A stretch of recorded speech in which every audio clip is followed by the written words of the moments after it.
Hello and welcome to the Soundstage Audiophile Podcast. In this second season of the show, host Jorden Guth is joined by a new guest each episode who knows something about hi-fi that Jorden doesn't. And who knows, while he's learning about all of this, you might learn something too. So with no further ado, here's Jorden and this week's guest. Hello and welcome back to another episode of the Soundstage Audiophile Podcast. Today we are extremely fortunate to have the legendary mastering engineer Bernie Grundman with us. Bernie, thank you so much for joining us. Well, I'm happy to be here. I'm always ready to talk about audio and about the ways that we can manipulate it and so forth. And just whatever you want me to go into and describe, I'll try my best. Oh, I love it. So a few weeks back, I was speaking to a gentleman by the name of Joseph Taylor, who's one of the editors on the Soundstage network of audiophile websites. And your name kept on coming up a whole bunch as Joseph was explaining the records that he liked and all kinds of different stuff. So at the time, I didn't really know, I didn't have a full sense of what a mastering engineer actually does. So to kick things off, I guess the first question I'd love to ask you is, what does a mastering engineer do? What are the goals and the results of your work on an album or a song? Well, mastering is, of course, the final stage. It's the last chance that you have to do any final adjustments and manipulations of the sound or whatever to try to get the best connection of the emotional effect of the music, which that is what music is anyway. It's an emotional, say, story or a journey that's, we're all the same feelings, the same emotions. So we're trying to connect with people, these emotions that music has. You know, music is that portrayal, the emotional experience of being a human being. And we're all the same. We all have the same emotions. And that's why you can't, I've gone through this whole stage of being when I was a teenager, I was a pretty big snob, you know, because when you're a teenager, you really know everything, don't Yeah. you? Of course. So anyway, I was a bebop jazz person, and I was into audio I was there when it was really just starting high fidelity, before stereo even. I was there in the mid-'50s. And, I was very taken with jazz, so that's all I was mainly interested in. However, now that I've been in the business, and I had to learn this as I got deeper in as a mastering engineer, was I had to I began to realize that it's really all the same thing. Music is an expression, an emotional expression of a certain type of music, but it's still trying to access the listener with a certain message that's emotional. So music is that. It's basically that. That's why it's so immediate. So our goal as mastering engineers is to heighten that experience, try to do whatever we think is going to help it make a better connection with the listener, so the listener can get the message, the emotional message that the artist is trying to portray. And it could be any kind of music. It can be polka music. It can be Hawaiian music. Who knows? It can be anything. Some of it's very narrow, just like people that do dance music for parties and stuff. And I always point this out. I always say, the thing is, their goal is to make people want to get up and dance and carry on and party. Okay, that would be a certain expertise. You don't want to pander to it. If you believe in it, you're probably going to make something that makes people want to jump up and party. Because I always use the example of you don't have a party and put on classical music. Not a fun party. It's a whole different thing then, because let's face it, it's much more involved. It takes you on a long emotional journey, but and it takes you through all kinds of experiences. But with the other stuff, like even elevator music, when I'm on an elevator, I want something that's relaxing, that hopefully the elevator isn't going to fall or something, all this kind of stuff. It's like it has a place. It all has a place. So I had to learn that. I had to realize that, hey, it all means something.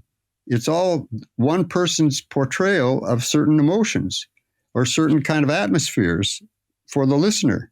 And if I can make it connect better with the listener as a product when it finally comes out, I'm the go-between. I'm the last person that can maybe help it even be more effective. And sometimes I can do that. Sometimes I can't. Sometimes it's done so extremely well by the mixer that there's very little that I need to do. But the main thing that I'm pointing out here is that as a mastering engineer, because I don't know what's coming in the door, it can be any kind of music, but it's all done by some human being somewhere. So if I'm not prejudiced, I should be able to connect with it regardless of what kind of music it is. And that way I know if I'm doing anything beneficial to it when I start manipulating the sound. So I need to be in touch with it myself emotionally. So I can't be prejudiced. Yeah. Like I said, when I was a teenager, hey, bebop was it. Forget about pop music and all this stuff. Well, even though I realized that it had certain values and all of that, I just didn't spend a lot of time with it. So now, of course, after all these years, I've spent a lot of time with everything you can think of. That's why I have a nice advantage in that I've experienced so many different kinds of music and so much that I really have kind of a sensitivity to it. And that's mainly what I think needs to be developed. When I give seminars, I tell these young guys that are starting out, I said, look, you've got to spend time with all these different kinds of music, and you've got to be able to develop a sense of what a really good one of that kind of music sounds like. What a really effective one that really makes you want to sit up and listen. And then when somebody else comes in with a similar kind of music, you kind of need to know where it can be, how far it can go, how strong that connection can be made. And then you try to manipulate it to be as effective as some of those most effective ones of that kind of music. Now, sometimes the performances aren't as good, various things like that, but at least you have a goal. You have a place to go. You know how good it can be. So just like jazz too, like some of the best players, you'd like to at least develop the sound stage, develop this atmosphere and so forth, which is all part of getting people to get involved in the music, any kind of music. So you've got the mixer that's trying to do the same thing that I'm trying to do. I'm just trying to enhance it even more. And then when it comes to albums and various things like that, I try to make it consistent. I try to make it so that when you sit down and listen to an album, that it flows from tune to tune. These are the things that we do as mastering engineers. We do all the finishing touches on all of these albums. Now, that's fascinating. Does that mean that when it comes to, let's say, an album, are you potentially like rearranging the orders of the songs to kind of have that more flow, or is that already set by that point? No, the producer and artist a lot typically of times set that bit. They don't know yet. They're not sure what the sequence is, but a lot of times they've already spent a lot of time figuring out what's going to fit following each tune. And but sometimes they'll change it, and sometimes they'll send it in without any sequence. They haven't even decided. So I'll put it in a tentative sequence, but I really don't decide that usually. I have a few like general pointers and stuff like that, but just to get people interested in your album, you should start out with one of the best tunes. So Fair enough. So people feel that this is let's keep going here, and then the second tune should be even better. Now they're really relaxed. Now it's like, now you can do what you want with them. You can go to a ballad or something that's a little harder to get involved in.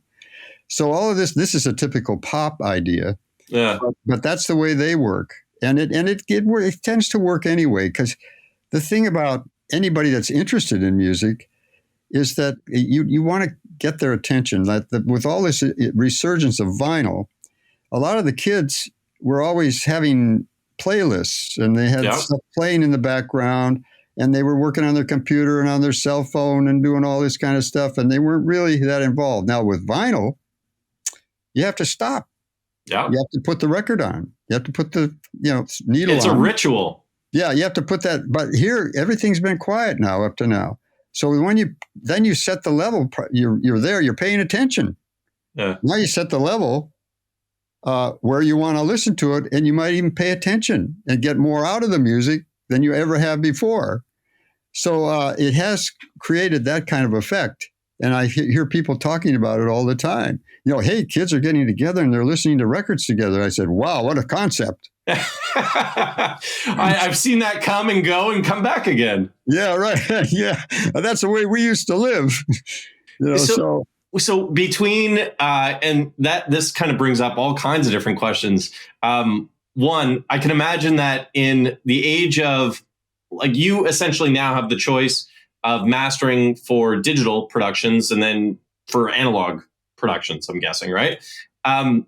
Does that change the things that you do to the song when you know it's going to be played back in an analog environment, in a record? Well, I know what I would like to do. Now, it depends on what the record company and what the producer and what they're willing to pay for also. Got it. Because, a lot of stuff that's destined for digital, like streaming and various things like that, is handled in a little different way. It's more commercialized in a funny way. In other words, it has to kind of like fit in a playlist.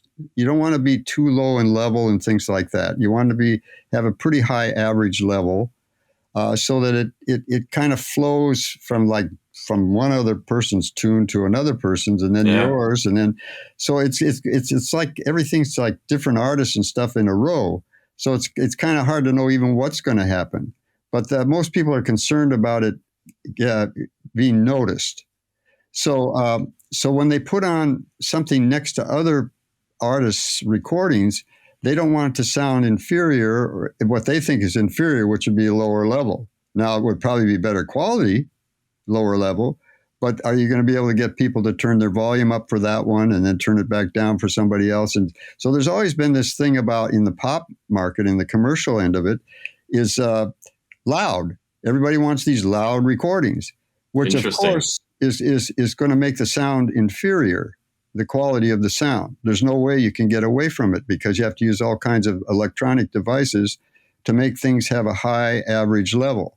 So you're compressing it, you're manipulating it especially in the digital age, because digital, one of the problems of digital is that anything you put into that circuit that's digital, that's going to take that, if it's a digital signal, which a lot of it is nowadays, if you start using something to make it louder or whatever works on level, like EQ, compression, you're going to degrade the sound on everything.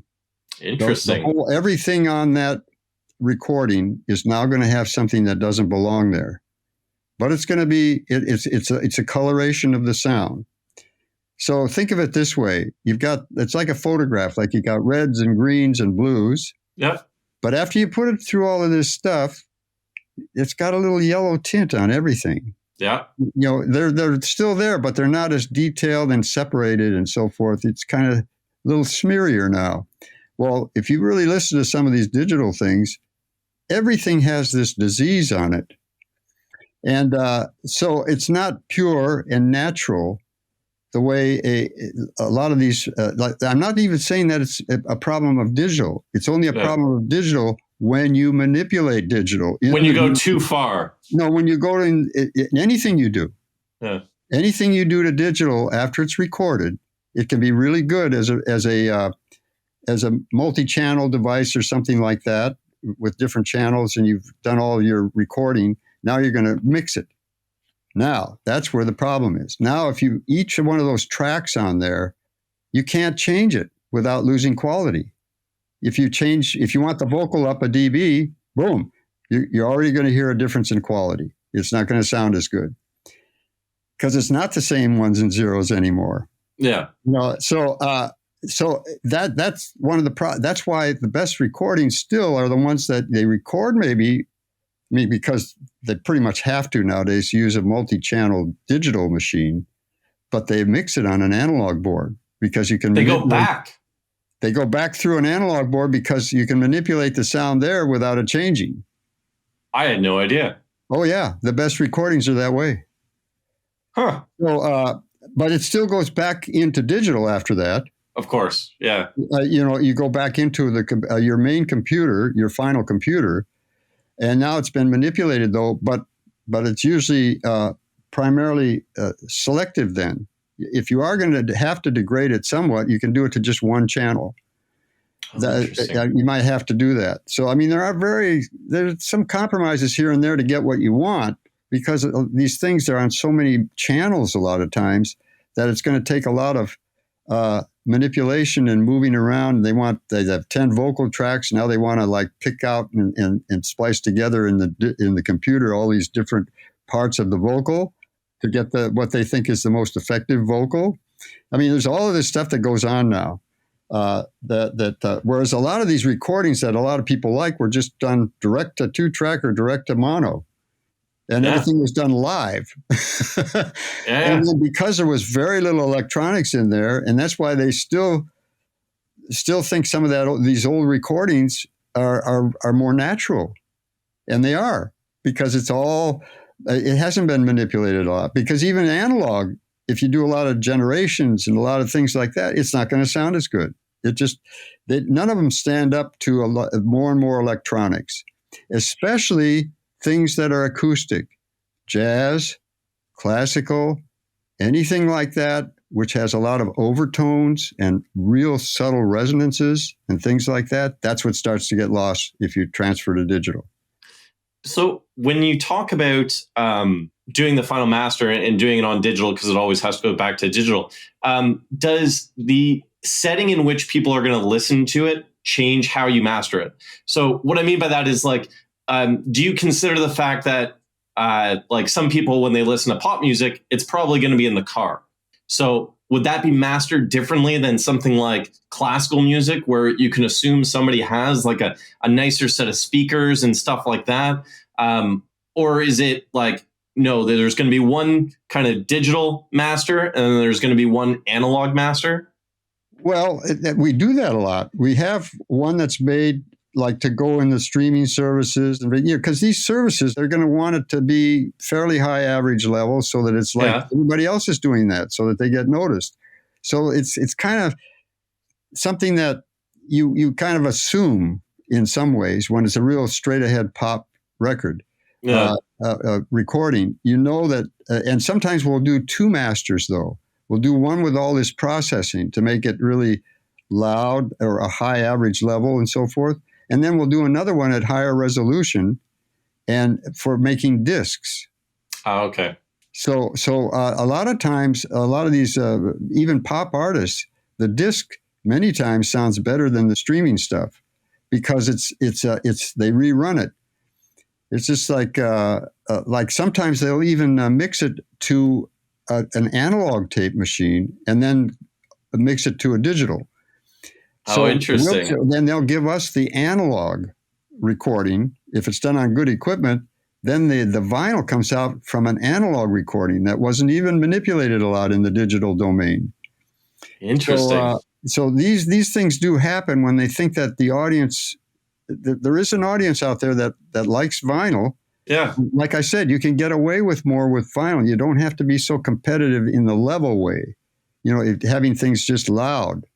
You can actually go for a little more quality. Like we did the whole, one of my engineers did the whole U2 catalog, and they used to really push it a lot and so forth.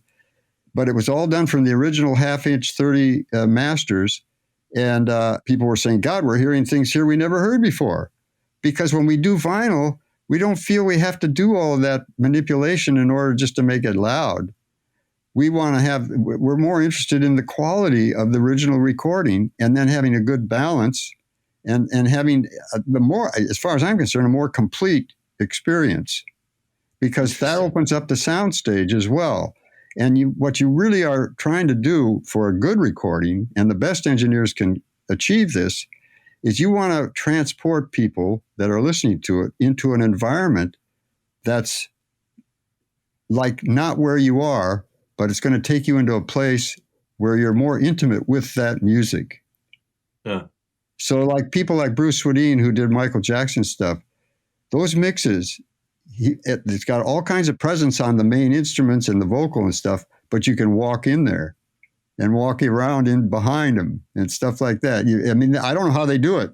The best mixers can do that. They create this sound stage where you can wander around behind, but you have all this presence at the same time. That's not easy. That's hard to do. And so, all of these things are part of any mastering engineer needs to know what a really great recording sounds like, so that they have some kind of benchmark in their mind about where it could be or how good it could be. So that's what we're all trying to do. And I've thought about this many, many times. That's why I've given a lot of seminars, and I'm trying to get people to just spend time.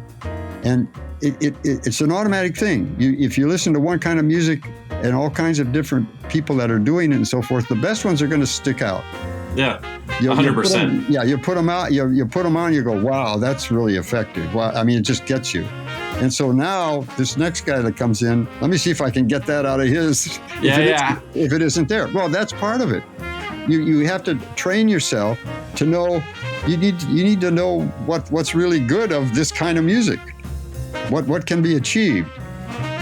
If you don't know the music, then you have to start really opening up yourself emotionally as best you can to it and try to see what's going to actually affect you the most in how you adjust the sound stage and how you adjust the frequency response and the balances and so forth, and what's important to this kind of music. Whereas in hip hop, you want a really punchy kick drum and things like that. The rhythm thing is very important. There are various things like that. But you don't want to go too far because then it'll cover everything else up. So that's awesome. With that, I think it's a good time to take a quick little break. And then I have a couple questions on mastering or remastering different stuff when we're back. Okay, very good.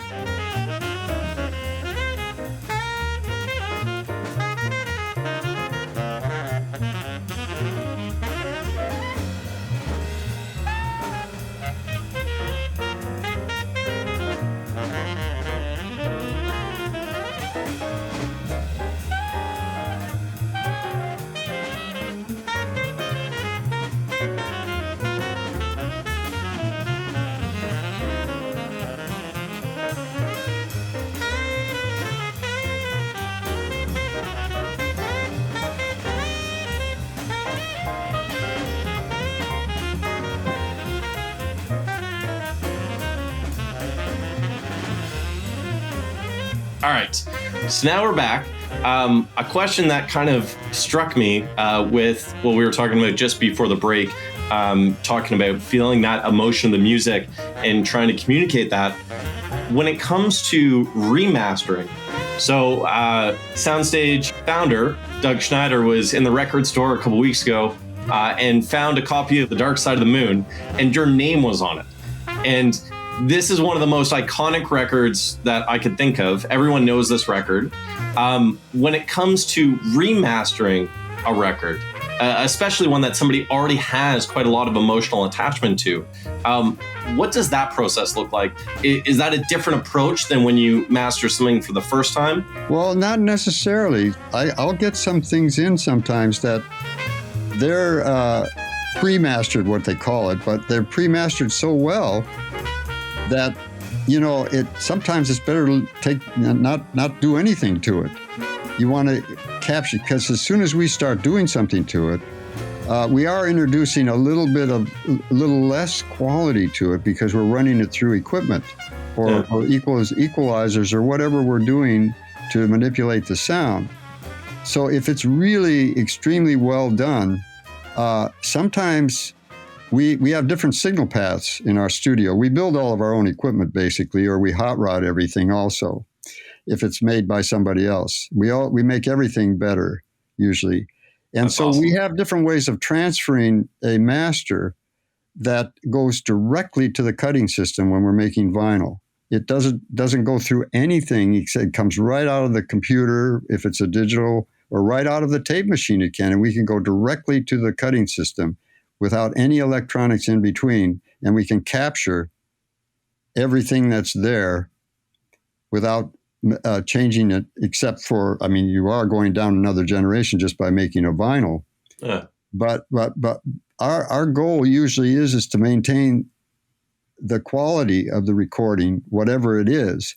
And if we really feel though that we're going to get more by sending it through some equalization or whatever and manipulating it a little bit, then what we're losing, because anytime you do things like this and adjust the sound, you do lose a little bit of quality. Now, like I said, we build all of our own equipment. So our equipment, it's almost, even if we send it through our equalization system and all that stuff, we built it in such a way that only the frequencies we use are the ones that are in the circuit to manipulate. Oh yeah, it's very elaborate. So we're always trying, our main goal here is quality, is that we don't want to degrade the quality any more than we have to. We want to, in other words, we want to gain more than we're going to lose, because there's always a slight loss of quality, but sometimes that's okay, because what you're gaining is greater than that, than the loss. So, and this is true no matter where you are in this industry. And the main goal is that we would like to be able to mass produce to the public what we're hearing before we send it to the factory and so forth. Yeah. And even the vinyl does not sound as good as the lacquer that we cut. The lacquer, if you compare the lacquer that we cut to the signal that we're sending it, with just a good playback system that's right on the cutting system that we calibrate with, if we A/B it, it's almost impossible to hear the difference. But when you get the vinyl out of the factory, after it's gone through all those stages of plating and so forth, now you can tell the difference. But some plants are better than other plants. So that's another whole other area that we don't want to get into. But I mean, some are way better than others. Some of them almost sound like the lacquer. But that's and even those plants have bad days. Yeah. Joseph was telling me that as they press records, as they press vinyl, the longer a press is used, potentially you're getting a slightly different quality of recording. So well, see, the fact is, vinyl is a fairly hard material, really, and these stampers are all made out of nickel, which is a hard metal, but they wear out. Yeah, because this is a mechanical operation, and vinyl, like I said, is going to wear it out after a while, after about 1,000 pressings or something like that. So the way they plate all this stuff and get it in the factory is they make multiple stampers, and actually between one stamper and another one, they might sound a little different, and who knows why? I mean, the plating bath, or who knows what's causing it. I'm not in the manufacturing bit. Yeah. All I know is that what we get out of the factories, and we can compare it to what we sent them, and we will know whether they did a good job or not, or we have a pretty good idea of what it should be or how good it could be. Yeah. But then again, we're not necessarily the final word, because a lot of people just want to get it out there. Yeah. So, but we are concerned about quality, and we like to hear how it did come out of the factory to see how much was lost. Because and then you have to determine that. Was too much lost? Should we reject this? Should we do it all over again? So it's really a moving target, this kind of thing. So when you're looking at making these recordings, one of the other kind of big quality jumps that we've had over the last couple generations is we no longer listen to music on the radio quite as much. Now, a lot of people have streaming services. They have the ability to kind of access almost all music ever recorded practically from their phones. Does not mastering for the radio change kind of how you master? Was it a different time when you were mastering for the radio? Well, it's similar, though, with pop music. It definitely is similar, because everybody wants a high average level. They want to really have it in a way so that if you're not paying full attention to it, you still get most of what's there, that it's at a high average level. And so way back when we were doing singles and various things, even in vinyl, everybody wanted fairly loud records. And if the cartridges got better, they'd want it even louder. They'd get it just before distortion, and then they would say, that's it. Okay. But I think even with streaming, They do want a fairly high average level. However, things are changing a little in the streaming because, I don't even know which streaming services and the differences between them, but some of them are actually adjusting the level that they send out to the average level. Oh, so interesting. In other words, if you've slammed it really hard and have everything at a similar level, to really have it loud all the time, they'll take it down because it's a high average level. So they'll take it down. And the one that's got more dynamics is going to sound just as loud because it has the average level is lower. So they'll raise that. Interesting. So some of that's happening now. So I can't really say where it is at this time because I never listened to streaming. So there's a lot of things that people don't understand about this.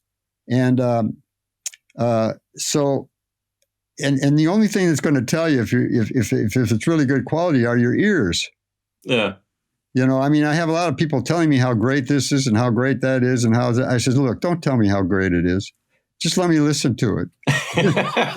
and think about this. It's hard to explain this in some ways, but let me say it real simply, that the biggest thing that makes a difference in any audio system are the transducers. So any time you're changing mechanical to electrical or electrical back to mechanical, like a cartridge, a microphone, the cutting head itself is mechanical. Okay, you've got all of these things that are going to affect the sound, and those are the things that affect it more than the amplifier. The amplifier, you can make a perfectly ruler flat signal frequency response. You can't do that with a speaker or a microphone or anything. They're not perfect. Yeah. And no two speakers are alike, even the same model, same brand. I found that out last week. Yeah. Left and right. Yeah. Because they're mechanical. They have little deviations. Well, because of the way they're built. Too, they have all kinds of little resonances and things that aren't going to stay the same for every one that's made. So, and even the measurements of amplifiers, where it's intermodulation distortion and harmonic distortion, it's only done in a simple way. They have no way of telling you what it's going to do on complex information. Yeah. That's why I tell in my seminar, I say, hey, the thing to do is listen through a piece of equipment that you're interested in, listen to some distortion and see how accurate it is on the output of it. Is it as good as what you sent it? I mean, how much have you lost? That's a real complex signal. Hard to pass through the amplifier. So that's a better way of telling. But really, when it comes down, it's your ears that are going to tell you how good something is. So for you, obviously you probably have studio monitors at work and you're really comfortable with that. When you're just listening to music for pure enjoyment, do you have a system set up at home, a listening room, or is it just more casual, like music is on throughout the home, or what is your personal relationship with music? Oh, well, I was an audiophile from way back in the mid-'50s. All my money went to that. and I was so into bebop that when I was 19, I had an after-hours jazz club. Oh, no way. Yeah. No, that's awesome. I was raised in Phoenix, but I knew all the musicians in town, and I would go around. I had a little recording set up, too. But, that's kind of my background was when I discovered audio, high quality audio, because it was a new thing in the early 50s, because I walked into this store, the first high fidelity store I'd ever seen, because I had a real cheap record player listening to my dad's 78s. But I went in there and the Mac 30 had just come out, that little nice, real great looking amplifier. And it was all hobby. A lot of it was hobby. There were unfinished cabinets and all these speakers sitting on shelves and stuff. And the guy said to me, hey, let me play you something. And I said, okay. When he put that record on, it changed my life. Huh. I mean, I was shocked at how great the sound was. After that, all my money went to high-end audio equipment, whatever I could find. So when I finally ended up with I have the I have a pair of Westminster tannoys at home, which are their big top of the line, because I endorsed them years ago. And so I have a pretty big setup at home. And I have a big collection of LPs as well as CDs. And I'm definitely still interested in it. But I have great systems here at the studio. We have 5 studios here. So, and it's all really, everything's all put together by us. We build our own crossovers. We do all this stuff to get the best sound. And we don't want anything that's coloring the sound a lot. We want to have something neutral so that when we manipulate it, we can really hear what we're doing. And it's something that will transfer and sound similar to that no matter where it goes. That's awesome.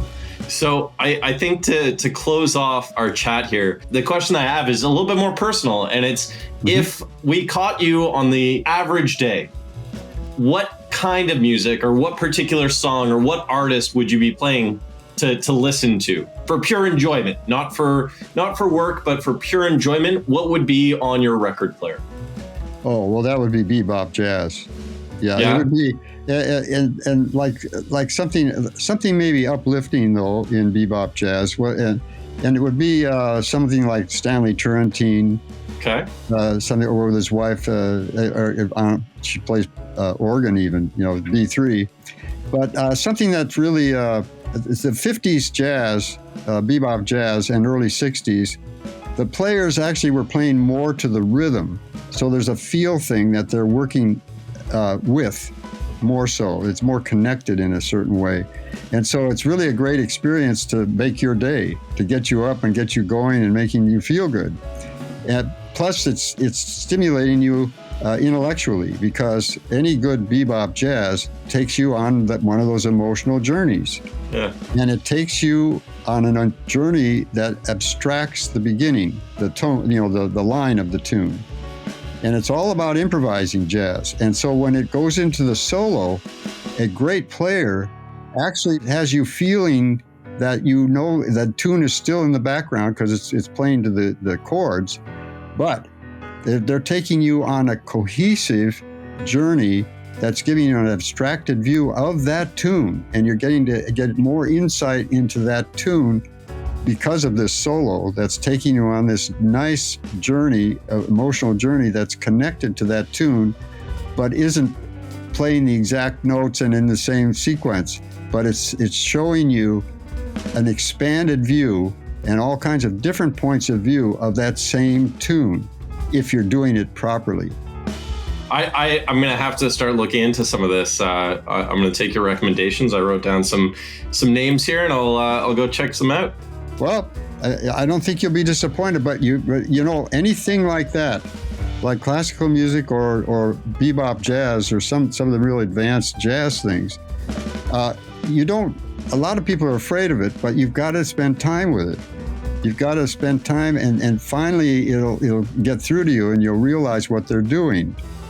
Because you got to know the tune, too. You have to play this tune, and you have to know the tune. Then you have to know what they did to it, and how they made it even a bigger experience, and how they actually manipulated it in such a way that it really shows you a whole insight into that tune. And same way with classical music. You've got to pay attention, and you've got to get involved in it. And I'll give you one pointer on one of the most important pieces of classical music of the 20th century, and all musicologists feel this way about it. It's either Stravinsky's Rite of Spring or Bartók's Concerto for Orchestra. Now, my choice is Bartók's Concerto for Orchestra. Talk about a journey. Unbelievable.